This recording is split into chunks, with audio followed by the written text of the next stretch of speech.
Bring him from the yard. Arr.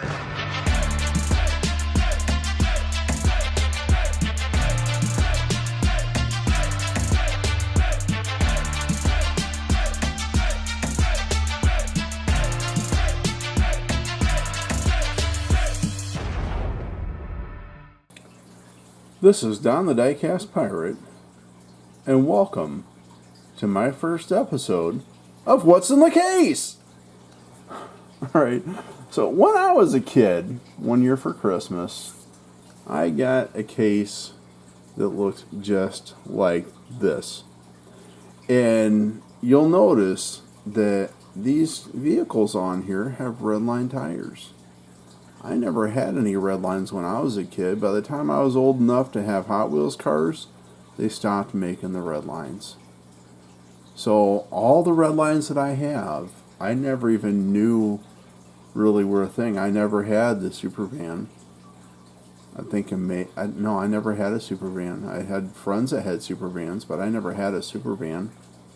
I never had the Porsche, and I never had the emergency unit. Because when I went to the store and got cars, you know, I had to beg for Hot Wheels cars, and I was lucky to get one. Most of the time I didn't get any, you know. So we're going to start with this one, and I think we're just going to pull one tray out in this episode, and then next week we'll pull the second tray out of it, and we'll continue from there. You know, I have 5 cases like this that are full of cars, and I have hundreds of cars up in the cases on the wall. And the ones up on the wall, I actually have to take this table down to get to because I can't reach over with a ladder in front of the table because it's unsafe. So, yeah, that's going to be fun when we do those. So, alright, let's get to it. Funny story is when I got this case for Christmas, the year that I got it, I opened up another package just like this, and there was a second one in it. I was like, yay, I got 2 of them! And my mother took it away and gave it to my nephew because she put my name on it instead of his. So, oh.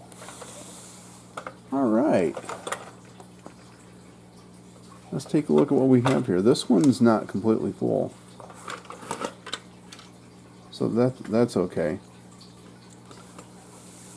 This is going to be a fun one, guys. I forgot what's in here. So, I forgot I had this. This is the problem when you have so many cars. You forget what you actually have. So here's another Redline. Not even Redline. Another Blackwall of that Camaro. And this is not the one that I just got last time. This is one that I bought a while ago. And it was in the case and I forgot about it. So there's that. Oh, what do we want to pull out? How about... I think you're really going to like this one, guys. It's a Diora. It's a Diora. The base is tarnished. Looks like aqua. The axle's broken on the back, so we'll have to get a replacement axle for it. I actually have some, but I need to buy more of those. This is one of the original Sweet 16 cars. I never knew about the Sweet 16s until a couple years ago when I realized that buying old Hot Wheels cars on eBay was a thing, and I decided to start trying to replace the 100 or so cars that I had in my original collection that I lost in a house fire. And the more and more I read, the more I found out, and I became passionate about the Sweet 16s and having them, and then I discovered restoration videos, and that's what all started me on this was these cars right here, because I couldn't afford the ones that are in really good condition. So there's that Diora, and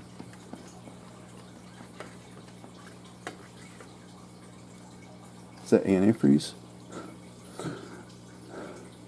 The base is black. This one actually has an unspun post on it. And the front's broken a little bit there, but we can fix that.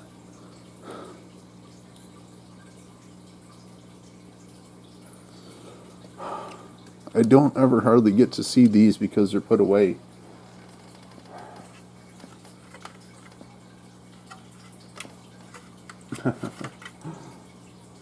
Here's another Diora,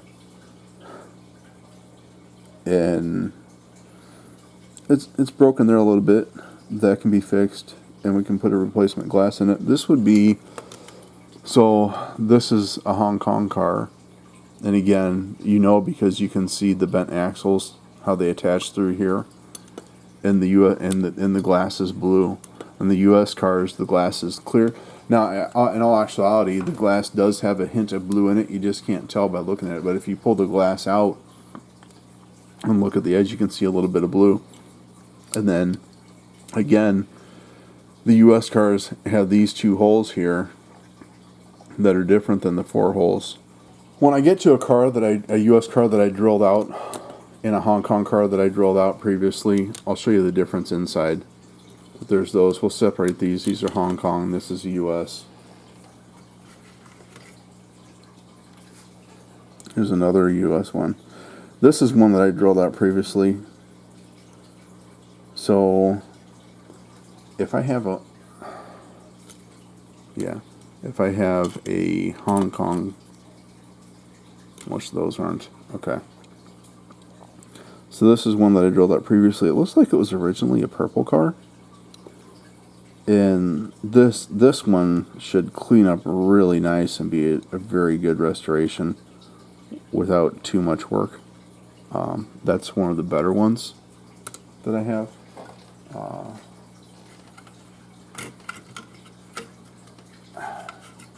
And here's another U.S. one.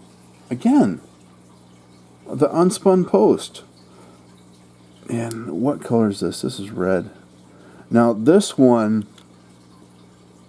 the front piece there is broken, so we may have to look at doing something to replace that somehow. But that would be a more challenging restoration at some point. And here's another Hong Kong in green, and this, what is this? Is this lime green or antifreeze? I don't know. If you guys know the difference, you can tell me. There's another Hong Kong car. And then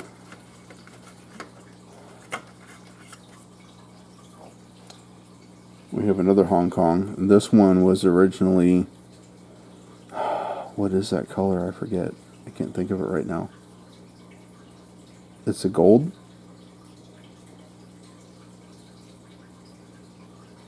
But it's, it's missing all four tires. And the glass is broken. But this is going to be a very good restoration. So I just noticed a difference between the U.S. cars and the Hong Kong cars. So I've noticed this on other of the Sweet 16s. We'll show the differences in those when we get to them. So obviously in the U.S. car, this piece broke out. So this part here is part of the base on the U.S. car. Okay, and then on the Hong Kong car, that is part of the body, so it's actually stronger through there, and the base is separate. So, and then in that way, a lot of times you can't use the base from a Hong Kong car to restore a U.S. car and vice versa because they don't match up. So it's one important thing to take into consideration if you're looking at getting a Sweet 16 car that's not complete and buying another car as a parts donor. You need to make sure that you're getting the same version of the car, if it's a car that was manufactured in the U.S. or if it's a car that was manufactured in Hong Kong, because a lot of times the parts are not interchangeable. I think the glass is. I think the glass is interchangeable between the two. Maybe the interiors, I'm not sure. But if you put a blue glass in a U.S. car, it's not correct. And if you put a clear glass in a Hong Kong car, it's not correct. Two more in this one. So here's a kid painted python. and it was originally aqua, which is the color that I just put on that Porsche. And they kid painted it. It looks like Tester's enamel that was not mixed very well. This is a U.S. car as well. Now, if you ever come across one that says Cheetah on the bottom, don't take it apart.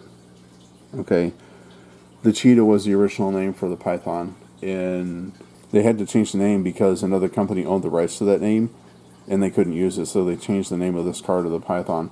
So there wasn't very many produced, and if you find one of those, it's worth a lot of money, and if you drill it, it loses value immensely.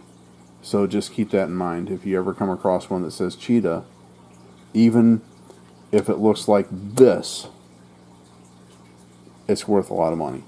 Okay, one more car in this case, and then we'll be done for tonight. Okay. Alright, so here's a Hong Kong car. This is the custom Mustang, and it was missing the hood, so I bought a replacement hood for it, and I've already drilled it and tapped it, put screws in it, and I filed the hood, where the hood goes in, to make sure it fits. So when I go to restore this, it needs less work. I'm going to go ahead and take these apart, and I'll be right back. Okay, so I just wanted to come back and show you this because as I was doing this screw is stripped out, and this is one of the cars that I did not tap the posts on. I used the screws to tap the holes. And the problem with that is when I put this in, it stripped the inside of the screw out. Who knew this was going to turn into an arts and crafts project? So that screw is in there so tight, I had to very carefully take my Dremel tool and cut a slot in it and hope this works. There we go. The screw is junk anyway because it was stripped out. I couldn't reuse it. The alternative would not be pretty. Thankfully, I did not mar or destroy the base of this car in any way, and I am very thankful for that. Alright, let me get all this crap cleaned up and we'll be back. Okay, so that screw went straight into the trash. And before we do anything more with this car, I will run the tap into that post. I think what happened is possibly, I know what happened. These are not self-tapping screws. I thought they were. And so when it went in, it was too tight. And I'm not using any lubricant on these because they did already have threads cut in them. But I just want to chase them with this tap just to clean them up and make them right. So when I do put a screw in there again, it will be correct and not have any more issues. I do not want to go through that again. Hopefully that's the only one that was like that. But this is why you tap your posts. One of the reasons.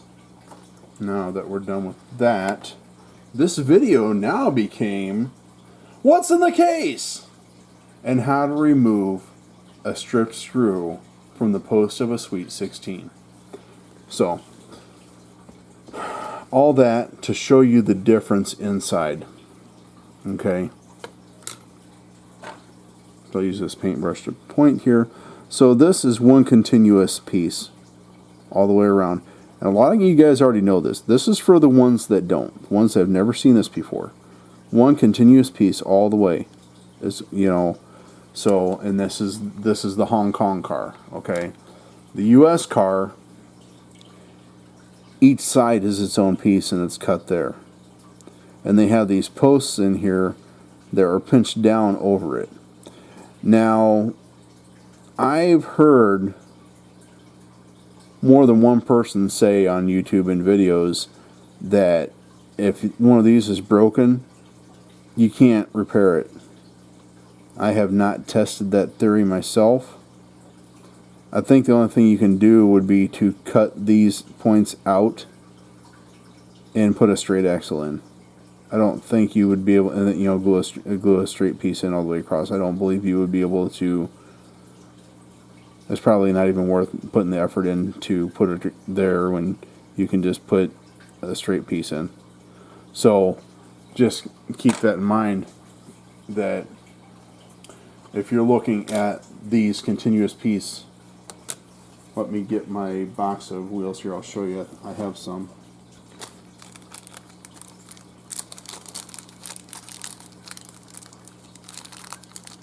This is the replacement for the Hong Kong bearing axle. Alright, they don't make bent ones to replace those. What you can do is get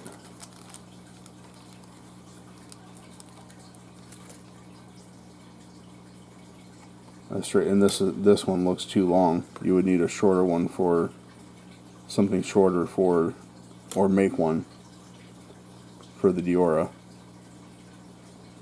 You can't even see it.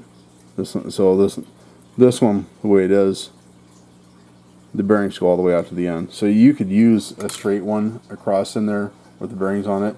And there's people that actually make these bearings that you can get them. One of them is Grizz on Facebook, Bearcat 3D Designs, I believe. Heard a lot about him, but more about that in the future. This is supposed to be a what's in the case, and it's turned into something else entirely. So that's just so you can have a look. If you don't know the Sweet 16s and the U.S. cars and the Hong Kong cars, how you can tell at a glance what they are, looking at the base and what's inside them. So you wouldn't buy a U.S. car and buy these axles to repair it, because it won't work. Okay, so that's my overextensive tip for the day. So alright guys, talked about all the stuff earlier in the previous video. The new arrivals, I forgot to mention this Sunday is the 100 subscriber special. So that will be a live premiere Sunday. I don't know the time yet, so be on the lookout for that. And thanks for watching. If you're not subscribed, please click that subscribe button. Please consider that. Click the like button. I really love seeing the likes. In the comments, you guys are great. Awesome comments, and you're the best. You guys are simply the best. Thank you so much for everything. I really appreciate it. Ring the bell for notifications, and if you would, please share this channel, share my videos, so other people who are looking for something like this can find this place. And I know that they will appreciate it too. So, as always, this is Don, the Diecast Pirate, and I will see you next time.